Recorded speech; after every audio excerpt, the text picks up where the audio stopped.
13 जनवरी 2026 को यूजीसी के नियम लागू किए गए थे। एक साथ पूरे भारत में अप्लाई किया गया और आज यानी कि 29 जनवरी को सुप्रीम कोर्ट ने रोक लगा दी। हमारे साथ इसमें वरिष्ठ पत्रकार विजय नंदन यादव जी हैं, उनसे जानने की कोशिश करते हैं। भाई साहब, आपका नमस्कार। कैसे देखते हैं कि पूरे घटना को देखा जाए यूजीसी का, तो इसमें बहुत सारी खामियां थी, चाहे वो समर्थ समाज हो, चाहे वो ओबीसी समाज हो, चाहे वो दलित समाज हो। जो प्रखर लोग हैं, मुखर लोग हैं, उनने भी इस पूरी जो यूजीसी का नियम थे उसका विरोध किया था। कैसे देखते पूरे इस यूजीसी को?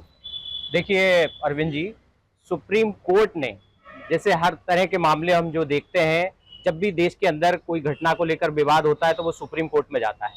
यूजीसी ने जो नए नियम निकाले थे उनको लेकर भी जो सर्ण समाज के लोग हैं उन्होंने याचिकाएं दाखिल की थी, उन पर सुनवाई हुई और सुप्रीम कोर्ट ने साफ कहा कि यूजीसी ने जो नियम निकाले हैं वो जातियों को बांटने वाले हैं, समाज में भेदभाव को और बढ़ाने वाले हैं।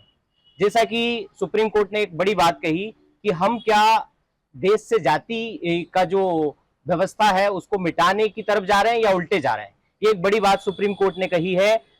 पिछले दिनों जब नियम लागू हुए 13 जनवरी को, उसके बाद से हमने देखा भी कॉलेजों में, यूनिवर्सिटी में एक घटना मुझे याद आती है कि कॉलेज में एक लड़की ने एक स्वर्ण समाज के लड़के से कहा कि आप मेरे साथ खाना खा लो, लेकिन उस लड़के ने मना कर दिया। बाद में ऐसा सामने आया कि क्या ये मामला वो अपराधी हो गया, उसके साथ भेदभाव हो गया। तो एक बड़ी घटना, इसी तरह के अन्य मामले भी आने की संभावनाएं बनी हुई थी और देश के अंदर इसको लेकर बड़ा बवाल मचा हुआ था। ना सिर्फ स्वर्ण समाज में बल्कि ओबीसी, एससी, एसटी में भी इसका विरोध हो रहा था। तो यूजीसी के जो नियम थे वो बेहद तानाशाही थे। यूजीसी के नियमों को सुप्रीम कोर्ट ने रोक लगा दी है अगले आदेश तक, अगली सुनवाई तक। और सुप्रीम कोर्ट ने साफ कहा है कि यूजीसी यदि नियम नए लाना चाहता है तो वो फिर से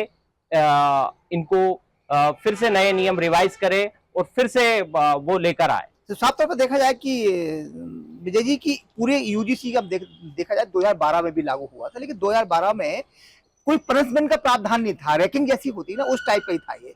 लेकिन इस बार ये कहा गया है, जो यूजीसी का नियम आया है कि इसमें जो आरोपी पक्ष होगा उसे तो सजा मिलेगी, लेकिन अगर वो आरोप गलत साबित होते हैं तो जो फरियादी पक्ष है उस पर कोई कार्रवाई नहीं होगी, पहला। दूसरा, जो कमेटी बनाई गई थी, उसमें जो कमेटी बनाई जाएगी कॉलेजेस में या यूनिवर्सिटीज में, उसमें सारे जो लोग होंगे वो ओबीसी के और दलित समाज के होंगे। उसमें समर्थ समाज का कोई भी उसमें मेंबर नहीं होगा, जबकि जो आरोपी होगा वो सिर्फ समर्थ समाज का होगा। तो इस पर भी कहीं ना कहीं ऐतराज होना चाहिए, क्योंकि ये निश्चित तौर पर मान लो कि अपराधी और आरोपी ये किसी का पक्ष नहीं होता, ना ये ओबीसी होते हैं, ना भी दलित होते हैं, ना ये सवर्ण होते हैं। तो आप सुप्रीम कोर्ट को धन्यवाद देना चाहेंगे आज? बिल्कुल धन्यवाद सुप्रीम कोर्ट को, ना सिर्फ इस फैसले के लिए बल्कि अन्य जो मामले आए उनके लिए भी देना चाहेंगे कि वाकई आप सही कह रहे हैं कि जो इस तरह का जो नियम बनाया गया था कि जो स्वर्ण समाज का बच्चा है वो इसमें अपराधी बन जाता है, जबकि जो एससी का है या ओबीसी का बच्चा है वो बेदाग साबित हो जाता आरोप लगाने वाला। तो ये बहुत बड़ा पेचीदा ये नियम बनाया गया था, जिससे समाज के अंदर बंटवारा होता, ना कि ये जुड़ता या ओबीसी को या एससी एसटी को इसमें न्याय मिलता। देखिए ये कितना राजनीतिक मामला है, ये नहीं कह सकते यूजीसी ने किस तरह से अपनी समिति बनाई, कैसे ये नियम बनाए, ये बहुत ही अंदर का मामला है। लेकिन इस पर राजनीति बहुत हुई। हमने देखा पिछले दिनों अखिलेश यादव ने भी बयान दिया, अन्य जो नेता है उन्होंने भी दिया, कांग्रेस नेताओं ने भी इसका विरोध किया। राजनीति बहुत हुई इसमें और ये राजनीतिक मसला बन गया। ये हमारे साथ से विजय नंदन जी बड़े खुलकर बोल रहे हैं, ओबीसी समाज से आते हैं, यादव समाज से आते हैं, और जिस देश में प्रधानमंत्री ओबीसी का हो, जिस देश में राष्ट्रपति एसटी की हो, जिस प्रदेश में मुख्यमंत्री ओबीसी का हो, वहां पर इस टाइप की बातें है। तो निश्चित तौर पर हमारे जो बच्चे कॉलेज में जाएंगे, क्योंकि बच्चे कॉलेज में जाएंगे तो वहां भेदभाव नहीं होता है, कोई किसी से दोस्ती कर लेता है, कोई किसी के साथ खाना खा लेता है। हमने भी कॉलेज में रहे और बच्चे के साथ आप भी कॉलेज में पढ़े हैं, और ये पता ही नहीं होता कि कौन सी जाति का है, बस नाम पूछा, खाना खाना शुरू कर दिया, छीन लिया खाना। तो ये इससे कितना ज्यादा अंतर आता अगर ये लागू हो जाता तो। जो ये सब देखिए, अब तक हम ये जानते ही नहीं थे कि भेदभाव या ये एससी का है या ये ओबीसी का, ये एसटी का है।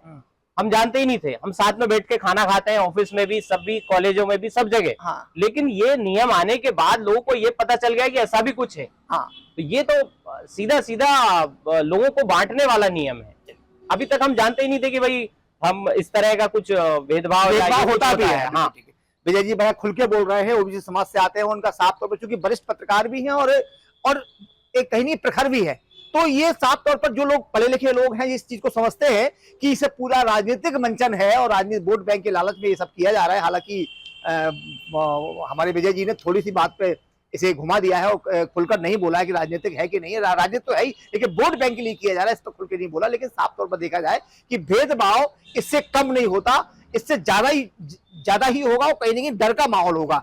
तो धन्यवाद सुप्रीम कोर्ट को और धन्यवाद उन लोगों को, नहीं तो आने वाली जो पीढ़ियां है ना वो सभी समाज को कलंकित करती है और सभी समाज को धिक्कारती कि आपने ऐसा कानून बना दिया, उसका विरोध नहीं किया।